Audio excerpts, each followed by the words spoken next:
نحمده ونصلي على رسوله الكريم أما بعد فأعوذ بالله من الشيطان الرجيم بسم الله الرحمن الرحيم وظللنا عليكم الغمام وأنزلنا عليكم المن والسلوى كلوا من طيبات ما رزقناكم وما ظلمونا ولكن كانوا أنفسهم يظلمون۔ اور بادل کا تم پر سایہ کیے رکھا اور تمہارے لیے من و سلوہ اتارتے رہے کہ جو پاکیزہ چیزیں ہم نے تم کو عطا فرمائی ہیں ان کو کھاؤ پیو، مگر تمہارے بزرگوں نے ان نعمتوں کی کچھ قدر نہ جانی اور وہ ہمارا کچھ نہیں بگاڑتے تھے بلکہ اپنا ہی نقصان کرتے تھے۔ تفسیر: وَظَلَّلْنَا عَلَيْكُمُ الْغَمَامَ وَأَنزَلْنَا عَلَيْكُمُ الْمَنَّ وَالسَّلْوَىٰ۔ جب بنی اسرائیل کو عمالقہ سے جہاد کرنے کا حکم ہوا تو بہت شاق اور گراں ہوا، اور بالآخر یہ کہہ دیا کہ اے موسیٰ، تم اور تمہارا رب جا کر جہاد اور قتال کر لو، ہم تو یوں ہی بیٹھے ہیں۔ اس جرم میں 40 سال تک ایک میدان میں حیران و پریشان پھرنے کی سزا ملی۔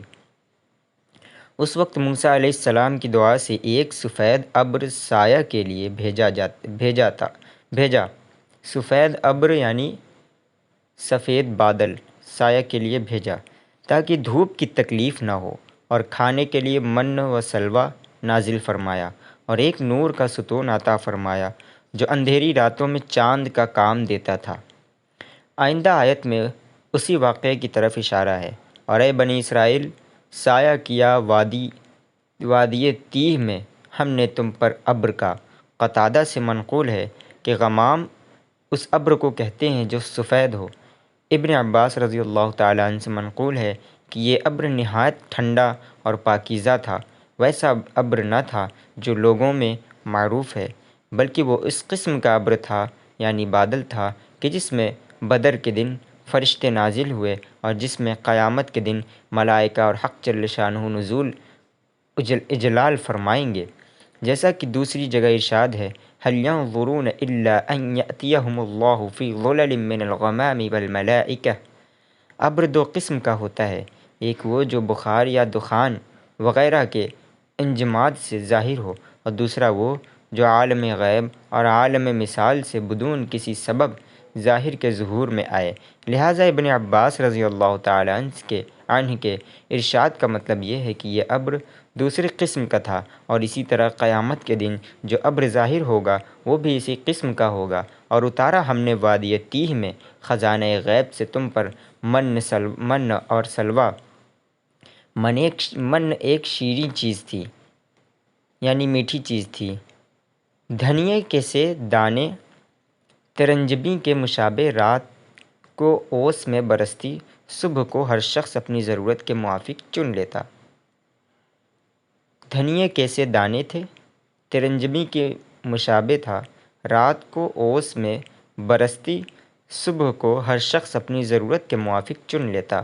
اور سلوہ ایک پرندے کا نام ہے جس کو بٹیر کہتے ہیں، یا اور کوئی پرندہ ہے جو مشابہ بٹیر کے ہوتا ہے۔ شام کو لشکر کے گرد ہزاروں جانور جمع ہو جاتے، اندھیرا ہونے کے بعد پکڑ لاتے اور کباب بنا کر کھاتے، مدت تک اسی طرح کرتے رہے۔ فائدہ: اتباع نے من یعنی ترنجبین کے بہت فوائد بیان کیے ہیں۔ من جملہ ان کی یہ ہے کہ اس کو باریک پیس کر سونگھا جائے تو مالخولیہ اور وہم اور وساوس اور دماغی ریاح فاسدہ کے لیے بہت مفید پڑتا ہے۔ عجب نہیں کہ بنی اسرائیل کے دماغوں کے تنقیہ کے لیے من تجویز کی گئی ہو تاکہ ان کے دماغ اس قسم کے وساوس اور شبہات سے پاک ہو جائیں، اور بٹیر کا گوشت دل کو نرم کرتا ہے، یہ ان کی قساوت قلبی دور کرنے کے لیے تجویز کیا گیا ہو۔ اللہ اعلم کلوا من طیبات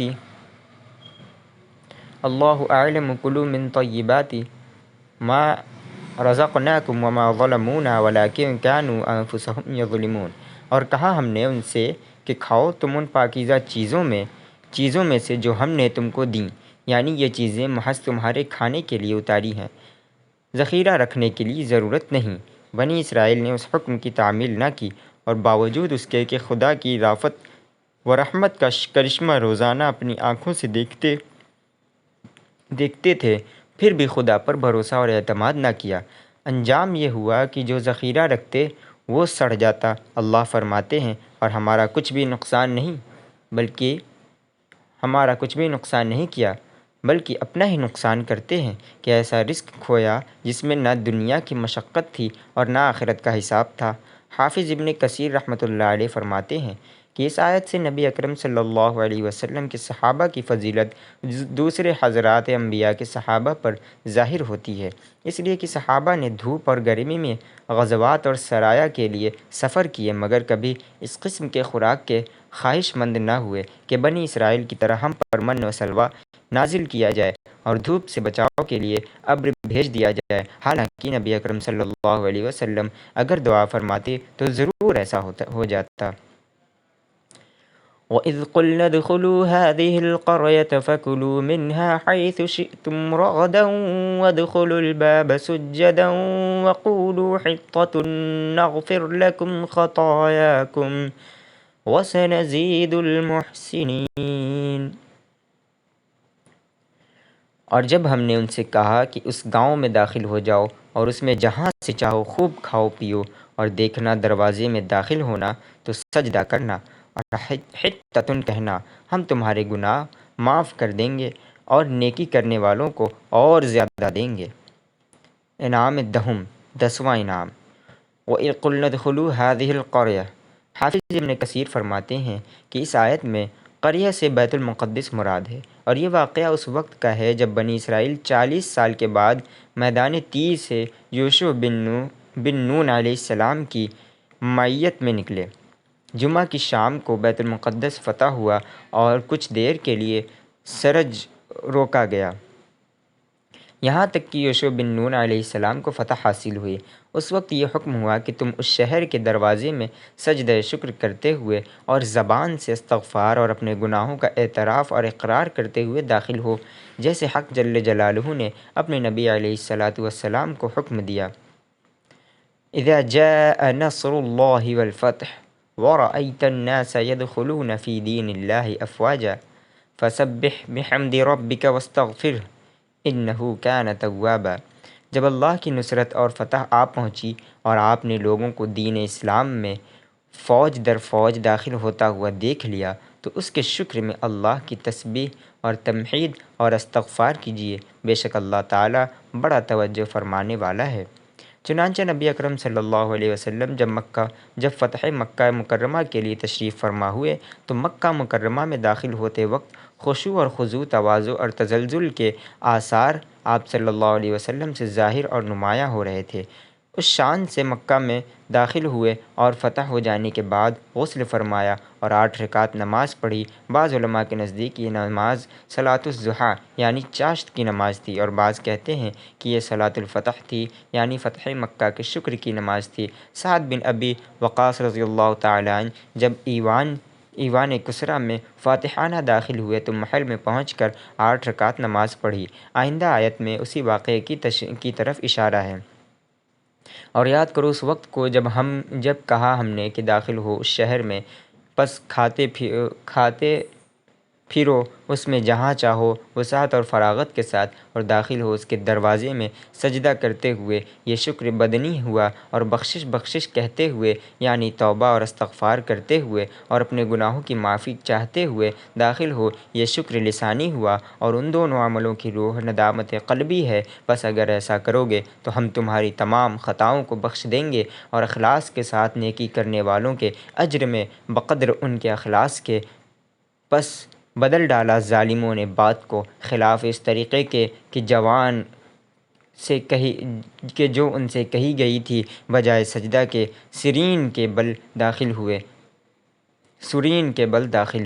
اور حطۃ کے بجائے حبۃ فی شعرۃ، گیہوں کا دانہ جو کے دانے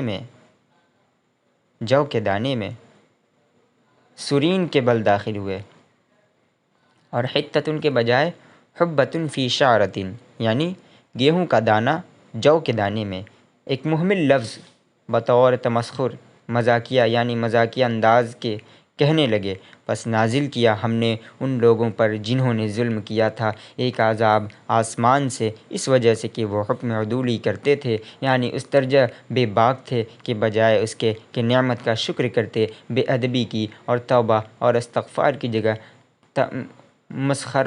مسخرہ پن یعنی ہنسی مذاق کا طریقہ اختیار کیا، اس لیے عذاب دیے گئے، اور بجائے توبہ اور استغفار کے جگہ مسخرہ پن اور ہنسی کا طریقہ اختیار کیا، اس لیے عذاب دیے گئے، اور بجائے علیہم کے علی الذین ظلموا کہنے میں اشارہ اس طرف ہے کہ یہ عذاب تمام بنی اسرائیل پر نازل نہیں کیا گیا، بلکہ خاص ان لوگوں پر نازل کیا گیا جنہوں نے حکم عدولی کی اور اللہ کے حکم کے ساتھ استہزاء اور تمسخر کیا یعنی ہنسی مذاق کیا۔ سعید بن جبیر فرماتے ہیں رجز سے مراد طاعون ہے، اور سعد بن مالک اور اسامہ بن زید اور خزیمہ ابن ثابت رضی اللہ عنہم اجمعین سے روایت ہے کہ رسول اللہ صلی اللہ علیہ وسلم نے ارشاد فرمایا کہ طاعون رجز یعنی عذاب ہے جس سے پہلے لوگوں کو عذاب دیا گیا۔ رواہ النسائی کہا جاتا ہے کہ اس طاعون سے ایک ساعت میں 70,000 آدمی مرے۔ اللہ اکبر۔ فبدل الذين ظلموا قولا غير الذي قيل لهم فأنزلنا على الذين ظلموا رجزا من السماء بما كانوا يفسقون۔ صدق اللہ العظیم۔ تو جو ظالم تھے انہوں نے اس لفظ کو جس کا ان کو حکم دیا تھا بدل کر اس کی جگہ اور لفظ کہنا شروع کیا، پس ہم نے ان ظالموں پر آسمان سے عذاب نازل کیا کیونکہ نافرمانیاں کیے جاتے تھے۔ وآخر دعوانا ان الحمد للہ رب العالمین۔